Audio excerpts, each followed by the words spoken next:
केव्हापासून कुठे होतात तुम्ही? आबा, तुम्हाला शपथ आहे माझी, खरं काय ते सांगा प्लीज.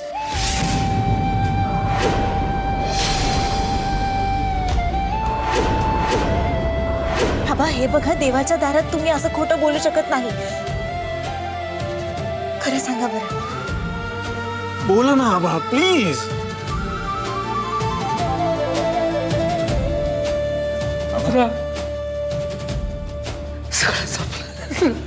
आबा, आबा काय झालं?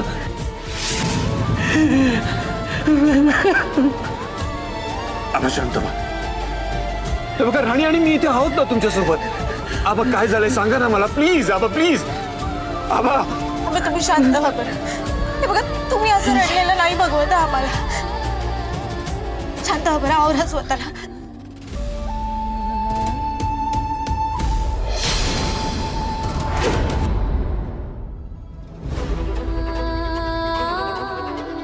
आबा, आबा सांगा ना काय झालंय. आबा प्लीज बोला ना काहीतरी.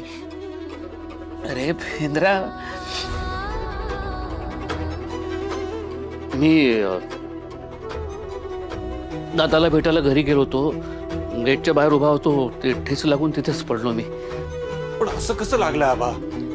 हे बघा, तुम्ही आमच्यापासून काही लपवू नका प्लीज. खरं काय ते सांगा. हो आबा. आबा, तुमची ही अवस्था नाही बघवत आहे आम्हाला. प्लीज खरं काय ते सांगा. मी खरंच सांगतोय. दादाला भेटायला गेलो होतो, दादा नाही भेटला मला. मी गेटच्या बाहेरच थांबलो होतो. माझी त्याला त्याचा काहीतरी गैरसमज झाला होता आणि धक्का दिला आणि मी तोल जाऊन पडलो.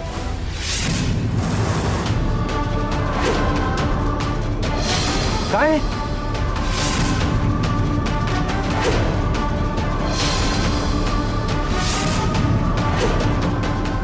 जितनं ढकललं तुम्हाला, हिंमत कशी झाली त्याची असं काही करण्याची? मला तर विश्वासच बसत नाहीये. आबा, आपलं ठरलं होतं का? तुम्ही तिथे नाही जायचं आपलं ठरलं होतं. तुम्ही का गेलात तिथे? काय गरज होती तुम्हाला तिथे जायची? अरे तसंच महत्वाचं काम होतं म्हणून गेलो होतो. अहो, एवढं काय महत्वाचं काम होतं आबा की तिथे जाऊन तुम्ही स्वतःचा अपमान करून घेतलात? सर, काय करताय तुम्ही? आबांवर नका चिडू ना. अरे पण मी सहनच नाही करू शकत. त्या अजितला मी आबांची माफी मागायला लावणार आहे. आणि सगळ्यात आधी तर त्याच्यासोबत एक्झॅक्टली ते करणार आहे जे त्याने आबांसोबत केलं. हे बघा सर, डोक्यात राग घालून आता काहीही करू नका. हे बघा, आता जर आपण तिथं गेलो ना तर वाद अजून वाढतील सर. होऊ दे वाद, नाही फरक पडत मला.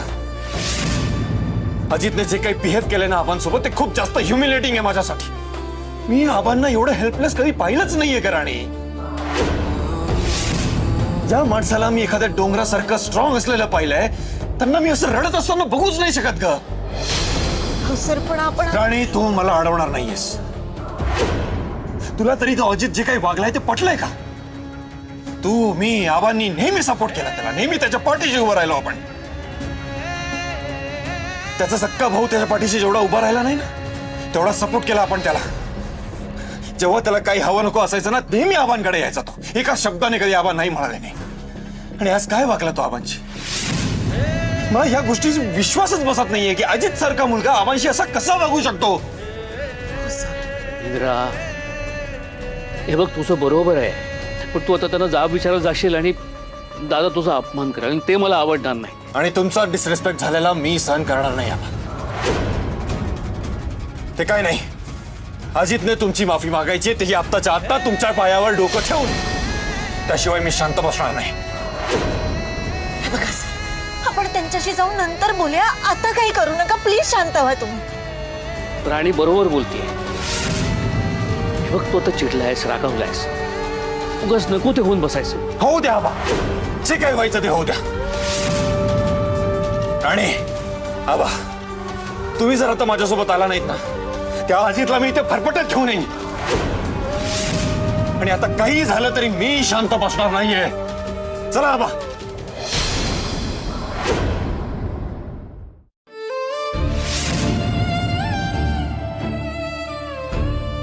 ह्या माणसाने आयुष्यभर बायका मुलांचा विचार न करता कामगारांचा विचार केला. त्यांच्या प्रत्येक दुःखात त्यांची साथ दिली. भावाच्या मुलाला पोटच्या पोरासारखी माया दिली.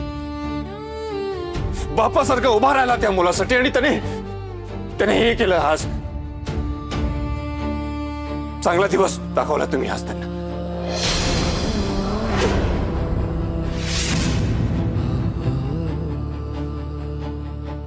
आबा चला.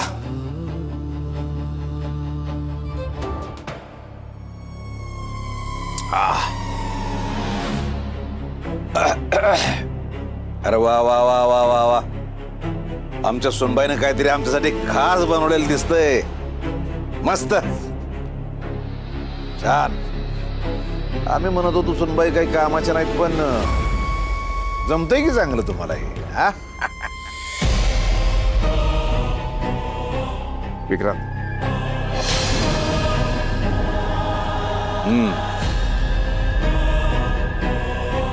मला तेवढं तरी जमतंय म्हाताऱ्या, पण तुला आल्यापासून नुसतं ऑर्डर सोडायचं आणि खायचं कळतंय. येतो का गोडकर? ये की. अहो नको बाबा, अहो तुम्ही तरी का घेताय? काय सांगू तुला, जे आजवर सोसलंय भोगलंय ते इसरायला दवा दारू नकोय. रात्र रात्र झोप येत नाही मागचं सगळं आठवून. तुला नाही कळायचं. कळेल मला. तुम्ही तुमच्या मनातलं दुःख सांगून तर बघा. काय काय म्हणून सांगू तुला. बच्चल सांगतो. एकदा मला लय मरणाची भूक लागली होती. बाहेर होतो, पायाला जबर लागलेलं होतं. असंच पडत झडत लंगडत घराकडे आलो आणि दरवाज्यातनं आबाला हाक मारली, जयसिंगा, ए जयसिंगा. अरे पोटात कावळं वरडायला लागल्यात, लय भूक लागली, घरात काय असेल ते खायला दे बाबा. तर त्यानं, अरे एखाद्या दरवाज्यावर आलेल्या कुत्र्याला हाडतूड करतात ना, तसं मला केलं. हे ऐकून ना आता असं वाटतंय, दुपारी मी जे त्यांच्याशी वागलो ना ते बरोबरच होतं.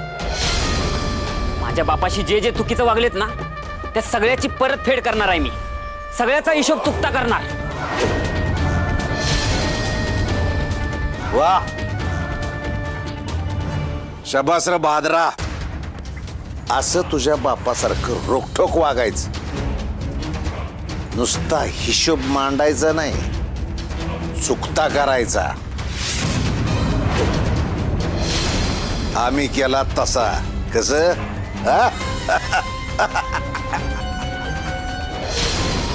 अजित, मी तर ऐक अजित, अजित!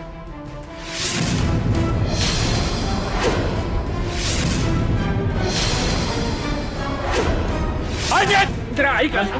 खाली ये. ह्याची एवढी हिंमत, आपल्याच दारावरून माझ्या नावाने मोठमोठ्याने ओरडतोय हा. इंद्रा ऐक माझं. तू असं काही करणार नाहीस ज्यामुळे तुला त्रास होईल आणि तुझं मन खात राहील.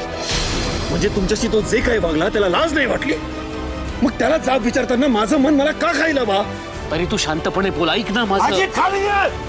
बाबा, मी आता त्याला त्याच्याच भाषेत उत्तर देणार. अजित, रिलॅक्स. आधी तू का चिडलाय ते बघ. बघतोच ना आता मी त्याला. त्याची खूप नाटकी झालीत.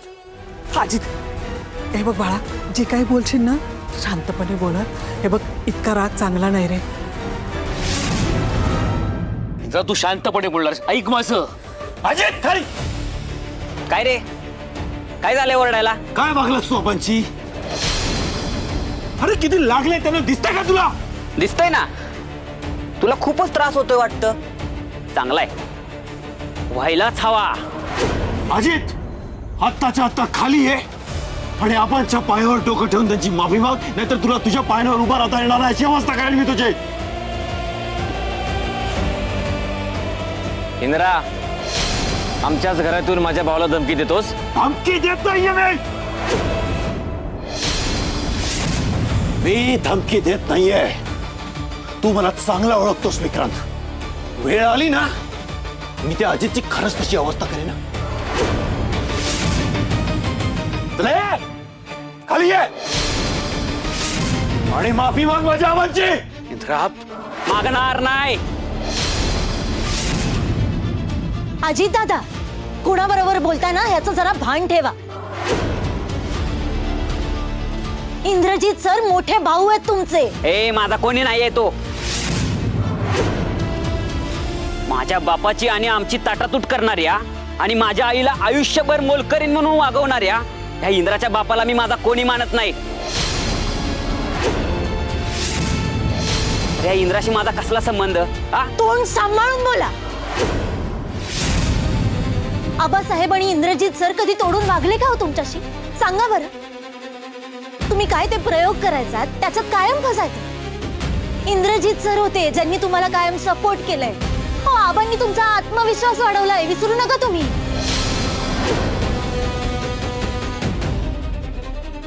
बघितलंस का अजित, ह्यांचं कसं आहे, करायचं कणभर आणि दाखवायचं ढीगभर. मला सपोर्ट करतोय अशी नाटकी करण्यापेक्षा याच्या बापाने माझ्या बाबांना वेगळं करायचंच नव्हतं ना. मग आम्हाला आमच्या हक्काचं मिळत राहिलं असतं. मी तुम्हाला कधी तुमचा हक्क दिला नाही? बोल ना अजित.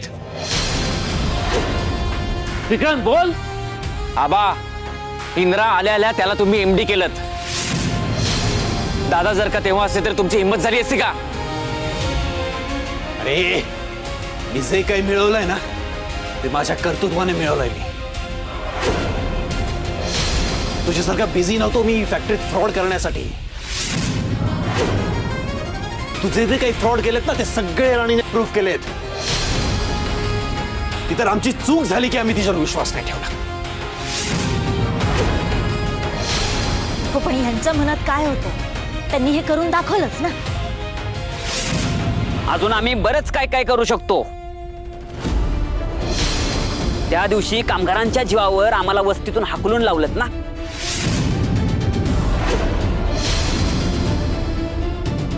तुम्हाला आनंद झाला असेल, पण सगळ्यांनी एक लक्षात ठेवा, माझ्या बाबांनी जर ठरवलं ना तर त्याच वस्तीत तुमच्या सगळ्यांना गाडून टाकतील. अजय नीट बोल. माझे पेशन्स चेक करू नकोस. नाहीतर काय करशील रे?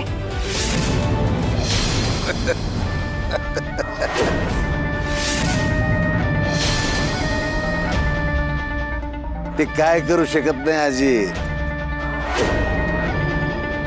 अरे बोंबल बिकेत सगळे दारावर भीक मागायला आलेत आपल्या. दुपारी नाही का तू त्या जयसिंगला भीक टाकलीस, हा? तर परत आपल्याला भीक मिळेल या आशेनं आता तो त्याच्या लेकाला आणि सुनाला घेऊन आलाय भीक मागायला. दादासाहेब, तुमच्या दारावर भीक मागायला यायला आम्ही काय स्वाभिमान विकला नाहीये. ए, स्वाभिमानाच्या गोष्टी करू नकोस. अगं तुझा ह्यो आबा आणि तुझा नवरा इंद्रा एक दिवस पोट भरण्यासाठी तुला आणि त्या मालतीला बाजारात एकूण येतील. दादासाहेब,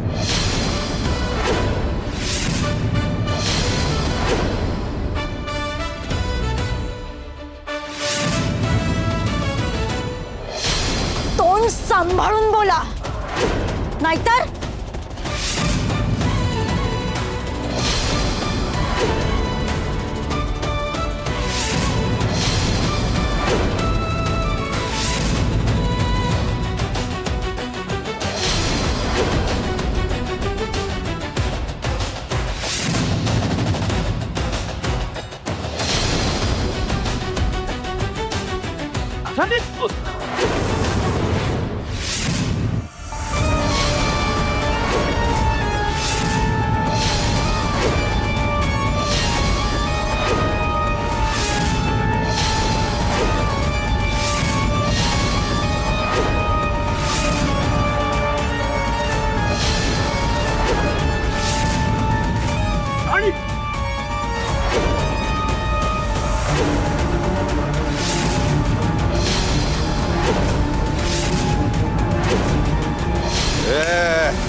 पुन्हा अशी चूक करायची नाही, नाहीतर अशाच दगडानं तुम्हाला चिरडून टाकेन. दाखव ना, दाखव ना चिरडून. बरं, तुमचं ऐकून घेतोय म्हणून आम्हाला ग्रँटेड घेताय का? ए, बास झाली नाटकं तुझी. लय तमाशे केला तुम्ही. चला निघा. चला. निघायचं काय? दाखवतो तुला. थांब इंद्रा, थांब इंद्रा, तो माझी शपथ आहे.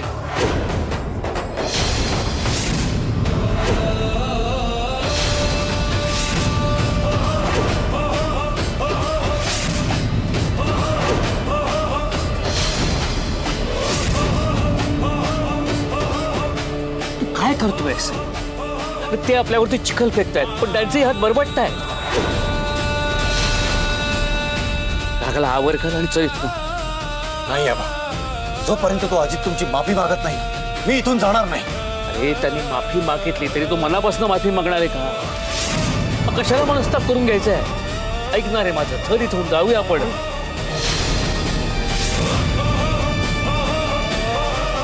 रवींद्रा, तू आजपर्यंत माझं ऐकत आहेस कायम. आजही ऐक. माझं काम झालंय, आपण इकडनं निघूयात. चल चल चल चल चल. आणि चल ग. ए, आणि एक लक्षात ठेवा, मान खाली घालायची आणि नजर झुकवून चालायची आता सवय लावून घ्या. पुढं आता आयुष्यभर असंच चालायचंय. दादासाहेब,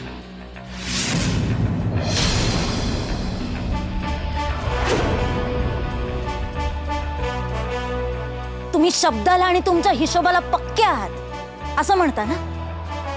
मग एक दिवस असा येईल की तुमच्या पापांचा हिशोब देवाआधी ही राणी करेल. हा शब्द आहे माझा.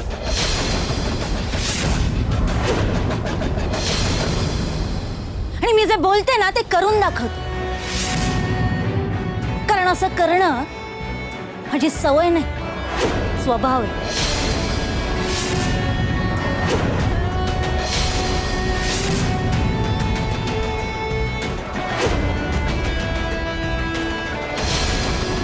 चला आबा.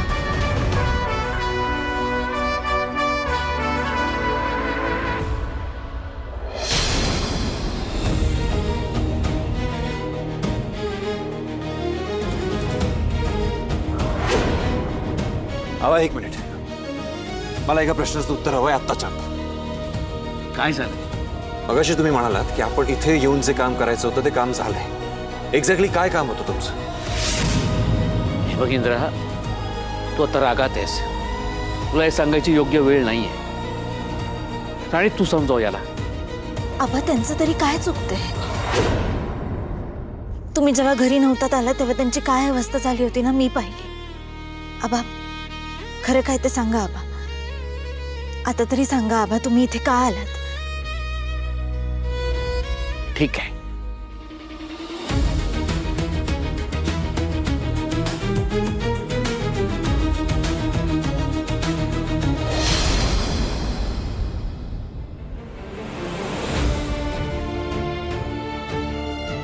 आबा, ठीक आहात ना तुम्ही?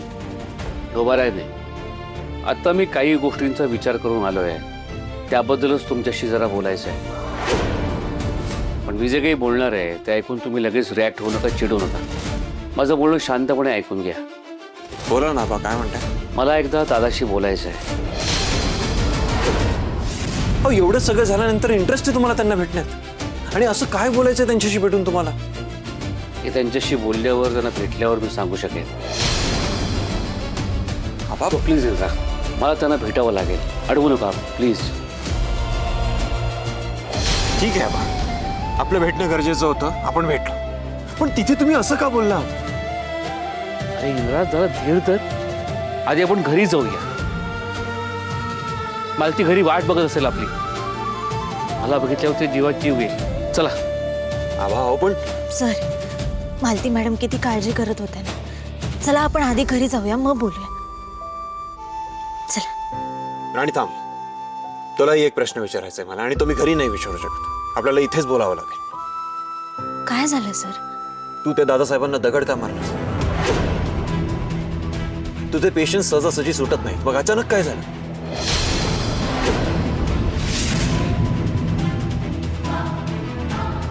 त्यामागे सुद्धा एक कारण आहे सर.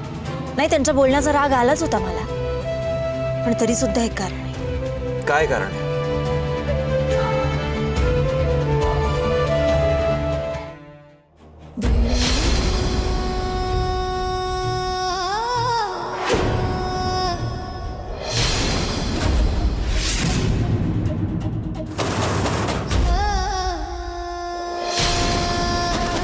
आबा, काही कारण नसल्याशिवाय तुम्ही बंगल्यावर जाणार नाही. का गेला होता तुम्ही? मला बघायचं होतं आता डावखुरा आहे का उजवा. म्हणजे तुला मी सगळं नंतर सांगतो, पण फक्त माझं एवढंच काम होतं. तुम्हाला काय म्हणायचं हे कळालंय मला. मुकेंद्र, मला माहिती तुला कळलं नाहीये. मला जे कळायला हवं ना ते कळलंय मला. आधी आपण घरी जाऊया, मला ती वाट बघते. चला.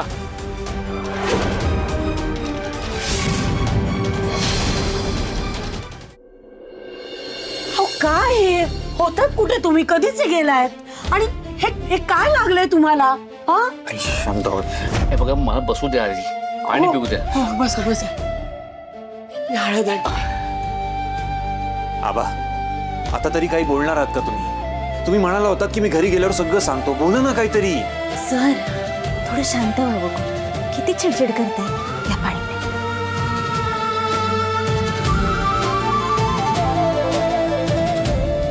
बस. हो इकडे.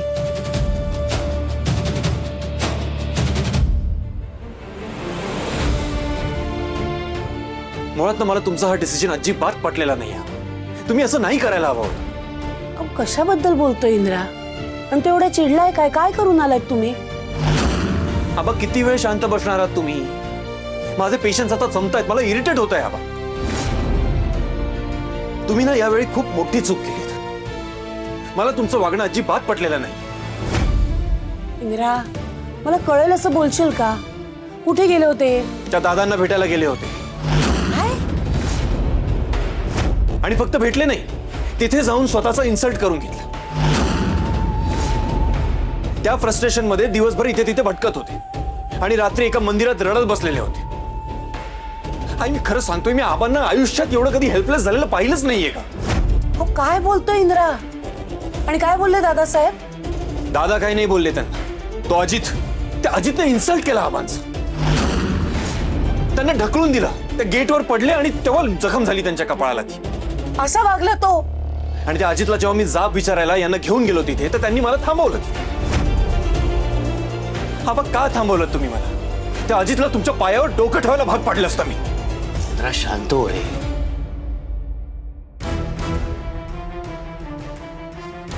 अरे, मी तिथे जाणं गरजेचं होतं.